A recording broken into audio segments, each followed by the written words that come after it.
இளையாங்குடியில் இருந்து சையது இப்ராஹிம்ங்கிறவர் கேட்குறாரு, உழு செய்து விட்டு வரும்போது காற்று பிரிந்து உழு முறிந்து விட்டால் மீண்டும் உழு செய்ய வேண்டும் என்று சொல்கிறோம். அது ஏன்?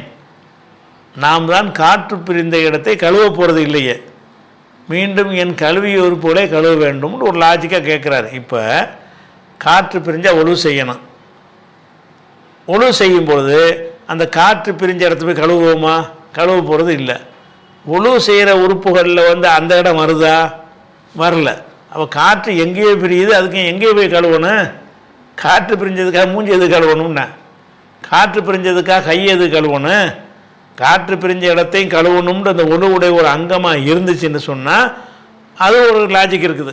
நீங்கள் உழு செய்யும் பொழுது என்ன செய்யுங்க, காற்று பிரிஞ்ச இடத்தையும் கழுவிக்கொள்ளுங்கள், முகத்தை கழுவுங்கள், கையை கழுவுங்கள்னு சேர்த்து அதையும் சேர்த்து சொல்லியிருப்பார்களே. ஆனால் அது ரீசன் இருக்குன்னா கழுவணுன்ற காற்று பிரிஞ்சிச்சு மழை போய் கழுவுன்னு வருது. இப்போ கழுவுற லிஸ்ட்டில் அது இல்லவே இல்லையே. இப்போ நான் ஏன் போட்டு இது போய் கழுவணும்? ஏற்கனவே கழுவி தானே இருக்கிறோம். இப்போ தான் உழு செஞ்சுட்டு வர்றோம், கழுவி சுத்தமாக இருக்கிறோம். இப்போ காற்று பிரிஞ்சிருச்சு, இந்த கையில் ஒன்றும் ஏற்படலை, மூஞ்சில் ஒன்றுமே ஏற்படலை, அது போட்டு இது கழுவணும் அப்படிங்கிற மாதிரி என்ன செய்கிறாருன்னு கேட்டால் ஒரு கேள்வியை கேட்குறார். பொதுவாக இது இந்த இபாதத்துறைய விஷயங்களில் வந்துக்கிட்டு லாஜிக்கு அந்த தர்க்க ரீதியாக நம்ம பேசக்கூடாது, ஆய்வு செய்கிறதுக்கு நம்ம அனுமதி இல்லை. இப்போ உதாரணமாக இப்போ தயமம் செய்கிறோம்ல, அது இஸ்லாமிய கொள்கை கோட்பாடு தத்துவங்களுக்கெல்லாம் லாஜிக்கு சொல்லலாம், அறிவியல் சொல்லலாம். வணக்க வழிபாடுகள்னு வந்துருச்சுன்னு சொன்னால் இறைவனுக்கு கட்டுப்படுதல் மட்டும்தான் அங்கே இருக்குது. அல்லாஹ் சொல்கிற கேட்கணும், அவ்வளோதான். அதில் என்ன செய்ய முடியாது, கேள்வி கேட்க முடியாது. உதாரணமாக எடுத்துக்கிட்டிங்கன்னு சொன்னால் இப்போ தயமம் செய்கிறீங்க. தயமம் செய்கிறதுல என்ன இருக்குது? மூஞ்சில் தண்ணி ஊற்றி கழுவுனா சுத்தமாக வரும்னு சொல்லிக்கிறலாம். இப்படி புளியை தட்டி அந்த பூசி மூஞ்சில் போட்டு புழுதியை பூசிக்கிட்டிங்கன்னா அது என்னது? சுத்தமாகிறதுக்கு உழு செய்கிறோம். உழுவுக்கு தூய்மைன்ற அதுக்கு இப்போ அர்த்தம், அதுக்கு பேர். இது தூய்மையாக, இது மூஞ்சில் புழுதியை பூசிக்கொள்வதுங்கிறது தூய்மையில் வரும். இப்படி ஒருத்தர் நினச்சான்னு சொன்னால் ஆமாம், அது அப்படி தான் வரும், தேவையில்லாத மாதிரி உங்களுக்கு தெரியும்.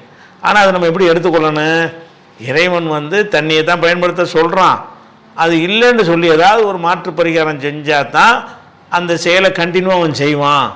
இல்லாட்டி சும்மா விட்டோம்னு சொன்னால் உழு செய்கிறத மறந்துடுவான். அதுக்காக வேண்டி என்ன செய்யுது, ஃபார்மாலிட்டிக்காக ஒரு மாற்று பரிகாரத்தை, அதில் என்ன நன்மை எல்லாம் நானே எங்களுக்கு தெரியாது, உழு இல்லாட்டி தயமத்தையாக செய்ய நல்லா சொல்லிவிட்டான் அப்படிங்கிற பதிலை தவிர எந்த ஒரு லாஜிக்கும் உங்களுக்கு என்ன செய்ய முடியாது, சொல்ல முடியாது.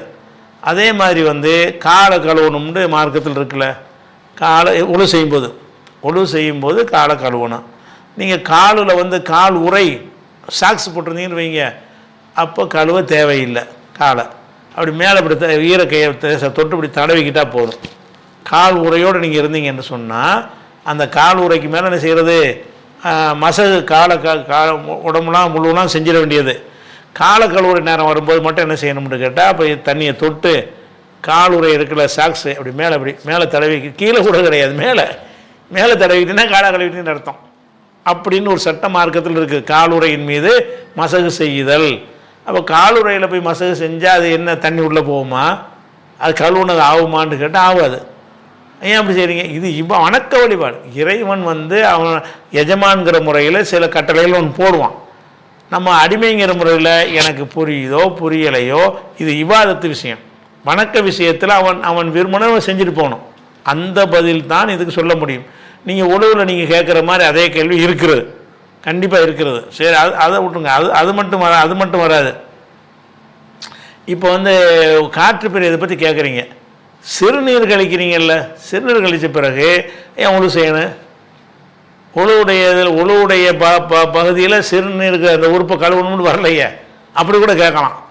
இது மாதிரி கேட்குறத நிறைய கேட்கலாம். ஆனால் பொதுவான ஒரு புரிதல் நம்ம வைத்துக்கொள்ள வேண்டும். சொல்கிற விஷயங்கள் வணக்கம், இறைவனுக்கு செய்கிற வணக்கம் என்று வந்துவிட்டது என்று சொன்னால் இறைவன் இப்படி செய்யணும்னு அவன் விரும்புகிறான். அதில் ஒரு நன்மை நமக்கு விளங்கவில்லை. அவன் எஜமான், நம்ம அடிமைகள், அவனுக்கு கட்டுப்படணும் அப்படிங்கிற ஒரு அடிப்படையில் தான் இதனால் ஒழு முறையும்னு அல்லாஹ் நமக்கு அல்லாஹ் ரசூல் மூலமாக கற்று தந்திருக்கிறான். இதை இப்படி தான் செய்யணும்னு சொல்லிவிட்டான். இதில் நமக்கு அதுக்கு தத்துவமோ ஒரு விஞ்ஞான கருத்தெல்லாம் இருக்கிற அவசியம் கிடையாது. அப்படி விஞ்ஞான கருத்தை இருந்தாலும் அடிஷனலாக சேர்த்துக்கலாமே தவிர அதில் ஒரு விஞ்ஞானமே இல்லாட்ட கூட அது பஞ்சாயத்து இல்லை. அல்லாஹ்வுடைய கட்டளைக்கு நாங்கள் இறைவனை வணங்குகிறோம். இன்னும் சொல்லப்போனால் ஒருத்தனை வந்து ஒரு தலைவர் இருக்கிறார், நீங்கள் உலகத்தில் எடுத்துக்கிறங்க. ஒரு தலைவர் இருக்கும்போது தலைவருக்கு சந்திக்க போகக்கூடியவர்கள் கையில் என்ன செய்யணுன்றா எல்லோரும் வந்து ஒரு எலுமிச்சை மலம் கொண்டே கொடுங்கன்னு சொல்கிறாங்க. என்ன எலுமிச்சை மலம் இல்லாமல் பிச்சைக்காரர் அவருக்கு எலுமிச்சை மலம் ஒரு தேவையா அப்படின்னு நம்ம கேட்க மாட்டோம். அவர் அதை விரும்புகிறார், அவருக்குரிய மரியாதை அதை கருதுகிறார். தலைவரை பார்க்கும் பொழுது என்ன செய்யுங்க, எல்லோரும் ஒரு பொன்னாடை போத்திட்டு போங்க. வந்து பொன்னாடை என்ன சாதாரண கடையில் வைக்கக்கூடிய ஒரு சால்வை தான் அது. அந்த சால்வையை போத்திட்டு போங்கன்னு சொல்லி வழிமுறையை வச்சுருக்குறாங்க. நீங்கள் அது போனால் அதை வாங்கிட்டு போனால் தான் அவர் திருப்தி அடைவார். அது ஏன் வாங்கிட்டு போகணும்? இந்த சால்வை கூட இல்லாமல் பிச்சைக்காரனமாக இருக்கார் அவர். இதுக்கு மேலே பெரிய சால்வையில் பெரிய மட்டமான துணியில் நான் கொண்டே சால்வை போடுவேன், அவர் பட்டுலேயே சால்வை வச்சுருப்பார் அப்படின்லாம் கேட்க முடியாது. அவர் அதில் திருப்தி அடைகிறாரா? அவரை மதிக்கிறது நீங்கள் அப்படி தான் செஞ்சாகணும். அவரை மதிக்கிறதுக்காக வேண்டி அவர் விரும்புகிறத தான் நீங்கள் செய்யணுமே தவிர நீங்கள் வந்து இது அவருக்கு தேவையா, இது என்னத்துக்கு இதெல்லாம் கேட்குறாரு அப்படின்னு நம்ம என்ன செய்யக்கூடாது, எதிர்பார்க்க இயலாது. ஒரு மனுஷனை அப்படி எதிர்பார்க்குறான்ல, ஒரு மனுஷனை அவன் விரும்புகிறதைத்தான் செய்யணும்னு நம்மள்ட்ட எதிர்பார்க்குறான். ஒரு தலைவன், ஒரு ராஜா, அவன் என்ன விரும்புகிறானோ அந்த இது தான் என்ன செய்யணும், நீங்கள் செய்யணும் அப்படின்னு எதிர்பார்த்தான்னு சொன்னால் அந்த அதிகாரம் அவனுக்கு இருக்குன்னு சொன்னால் படைத்த இறைவன் அவன் விரும்பினதை நாடுவான். அருள் நிமா யுரீத், நாடி எதை செய்கிறவன் அல்ல. அதனால் வந்து இதுக்கு வந்து லாஜிக்கெலாம் சொல்ல இயலாது. இது இறைவன் இப்படி கட்டளை இட்டுருக்கிறான், தூய்மையாகணும்னு அவள் விட்டுற வேண்டியதான்.